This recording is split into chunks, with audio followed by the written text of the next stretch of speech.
कमलपुर गांव में माधव और उसकी पत्नी प्रिया एक साधारण जीवन जीते थे। उनका एकमात्र साधन था दूध बेचकर जीवन चलाना। उनका जीवन सरल था, पर उनके हृदय दया और करुणा से भरे थे। माधव, आज गाय ने थोड़ा ज्यादा दूध दिया है। हमारी बूढ़ी पड़ोसन शांति देवी की तबीयत ठीक नहीं रहती, उन्हें भी एक कटोरी दूध दे आना। तुम्हें सबकी कितनी परवाह है प्रिया। तुम सच कहती हो, भगवान हमारे अच्छे कर्मों को देखता है। मुझे विश्वास है हमारे नेक कामों का फल हमें एक ना एक दिन जरूर मिलेगा। माधव ने दूध का पात्र उठाया और प्रिया से कहा कि वो कन्हैया की स्कूल फीस भर दे। फिर वो कमलपुर की गलियों में निकल पड़ा।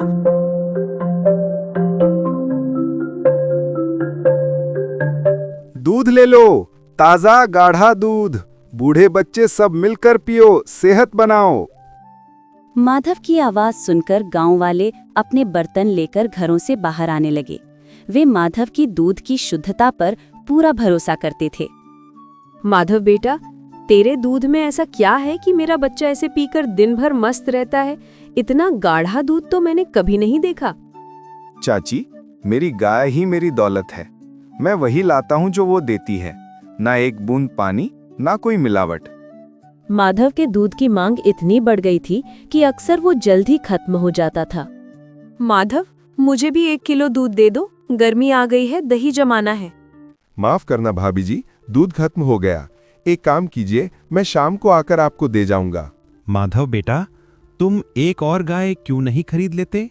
हमें खाली हाथ लौटना अच्छा नहीं लगता। आप ठीक कहते हैं काका, मुझे भी अच्छा नहीं लगता कि कोई खाली हाथ लौटे।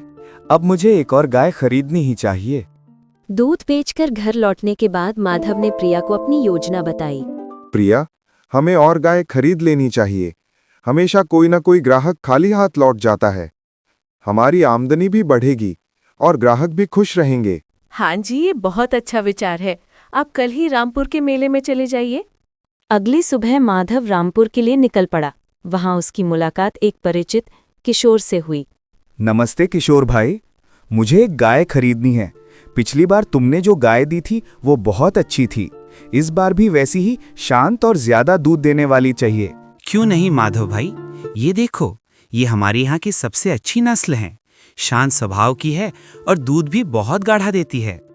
माधव ने उस गाय और उसके बछड़े को खरीद लिया, पर घर लौटते समय अचानक मौसम बिगड़ गया और तेज हवा के साथ बारिश शुरू हो गई। माधव घबराकर गाय और बछड़े को लेकर जल्दी जल्दी घर की ओर भागा। जब वो घर पहुंचा तो देखा कि बछड़ा उसके साथ नहीं था। प्रिया, बछड़ा कहाँ गया? अभी तो साथ में ही था। मौसम और खराब हो रहा है, आप अभी मत जाइए। नहीं प्रिया, ये गाय मेरे भरोसे आई है। मैं उसके बच्चे को मरने के लिए नहीं छोड़ सकता। तुम गाय को देखो, मैं जल्दी लौटता हूँ। माधव ने तुरंत बछड़े को ढूंढना शुरू किया। थोड़ी दूर जाकर उसे किसी गाय के रंभाने की आवाज सुनाई दी। वो आवाज का पीछा करता हुआ एक घनी झाड़ी के पास पहुंचा, जहां उसने देखा कि एक और गाय और बछड़ा उसकी ओर आ रहे थे। उसका बछड़ा दूसरी गाय के पास सुरक्षित था। माधव ने खुशी से बछड़े को पकड़ लिया। जैसे ही उसने बछड़े को पकड़ा, वो दूसरी गाय रुक गई। लगता है तुम भी अपने बछड़े की तरह खो गई हो। चलो मेरे साथ। जब माधव घर लौटा तो प्रिया उसे देखकर हैरान रह गई। ये क्या जी, आप बछड़ा लाने गए थे और साथ में एक और गाय ले आए? ये गाय हमारे बछड़े के साथ थी। इसने उसकी रक्षा की, तो इसकी रक्षा करना भी हमारा कर्तव्य है। मैं कल कोतवाल को इसके बारे में बता दूंगा। अगले दिन माधव ने सुरेश नाम के एक मेहनती युवक को गायों की देखभाल के लिए काम पर रखा। सुरेश, बछड़े को उसकी माँ के पास थोड़ी देर छोड़ दो, उसका पेट भर जाएगा। कुछ दिनों बाद माधव गांव में दूध बेचने गया। उस दिन वो इतना दूध लाया था कि उसके पास ढेर सारी बाल्टियां थी। गांव वाले हैरान थे। क्या बात है माधव, क्या कोई जादू हो गया है? कोई जादू नहीं काका, मैंने एक और गाय खरीद ली है। अब जितना मन हो दूध ले लो। गांव का सेठ सोहन लाल दूध लेने आया। माधव, मेरे घर मेहमान आए हैं, 1 लीटर दूध दे दो। सेठ जी, दूध तो बिक गया है, लेकिन मैं देखता हूँ शायद इस गाय से थोड़ा दूध निकल जाए। जैसे ही माधव ने दूध निकालना शुरू किया, बाल्टी अपने आप दूध से भरने लगी। वो हैरान रह गया। बस बंद हो जा, और दूध रुक गया। उसने फिर कोशिश की और दूध फिर बहने लगा। माधव भागकर घर गया और प्रिया से बोला, प्रिया, ये गाय चमत्कारी है। मैंने कहा बंद हो जा और दूध रुक गया। ये ईश्वर की कृपा है। इसने तूफान में हमारे बछड़े को बचाया और अब हमें इतना दूध दे रही है। ये लक्ष्मी जी का साक्षात आशीर्वाद है।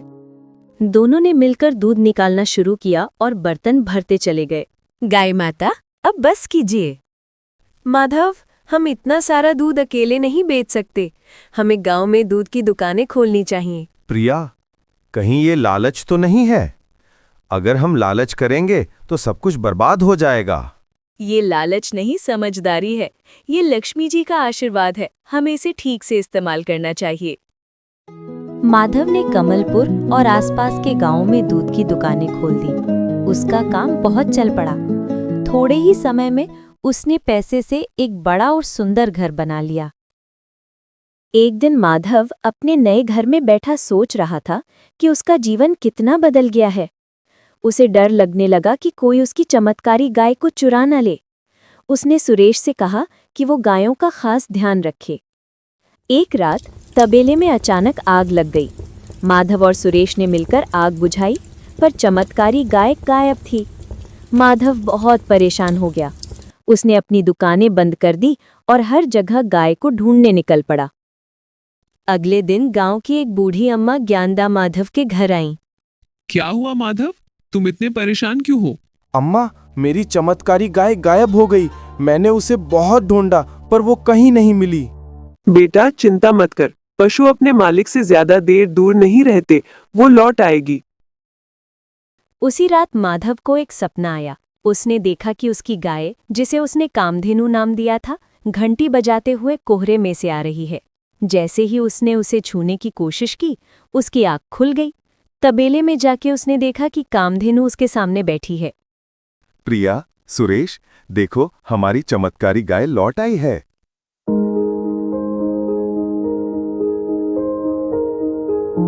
उस रात एक आदमी गाय चुराने आया। कामधेनु ने जोर जोर से रंभाना शुरू किया। माधव भागकर पहुंचा और चोर को पकड़ने की कोशिश की, लेकिन वो गाय को छोड़कर भाग गया। अगले दिन माधव ने सुरेश से पूछा, सुरेश, कल रात जब तबेले से आवाज आई, तुम कहाँ थे?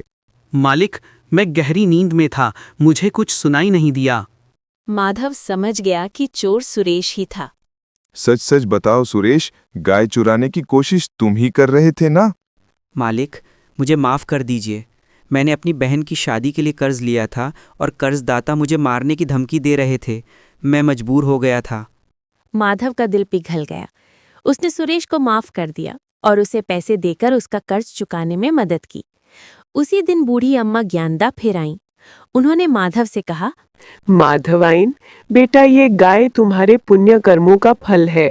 तुमने तूफान में बछड़े को बचाया, इसलिए मैंने ये गाय तुम्हें दी। अब मेरी उम्र हो गई है, मैं इसका ध्यान नहीं रख सकती। आप कौन हैं अम्मा? जब तुम्हें कोई नेक इंसान मिले तो उसे ये गाय दे देना।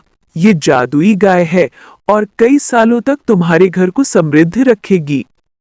माधव ने अपने तबेले में कई बेरोजगार लोगों को काम दिया और एक सच्चे और नेक इंसान की तलाश में लग गया, जिसे वो कामधेनु सौंप सके। वो जानता था कि असली खुशी धन में नहीं, बल्कि ईमानदारी, दया और दूसरों की मदद करने में है।